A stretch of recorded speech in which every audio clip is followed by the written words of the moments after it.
Tinarget ng mga kawatan ang betting machine ng isang lotohan sa Quezon City. Pero may nakakilala sa kanila kaya dalawa sa mga suspect ang naaresto na. Magbabalita si Carol De Asa.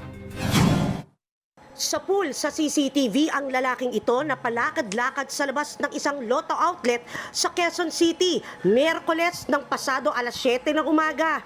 Siya raw pala ang lookout sa nakawan sa establishmento. Na-discover po ng empleyado pagpasok niya sa kanyang trabaho sa lotto outlet at doon nakita niya na possibly na nasira na yung padlock po.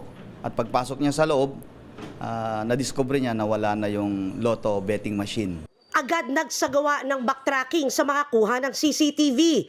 Natunto ng isang testigo na itinuro ang mga sospek.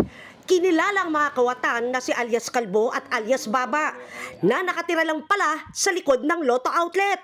Nakabukas po yung yung lotto shop. Tabing gabi po, di po nakalak. Ngayon, yung mga gamit po, kinuha ko po dun sa may loob. Sa korte na lang po. Na-recover sa kanila ang lotto betting machine na nagkakahalaga ng 24,000 pesos at plano raw sana nilang ibenta. Kasalukuyan pang tinutugis ang kasabwat nilang si alias Anthony. Napag-alaman na dati nang naharap sa mga kasong theft, illegal drugs, illegal gambling at bouncing check ang mga suspect. Sa ngayon ay nakaharap naman sila sa kasong robbery.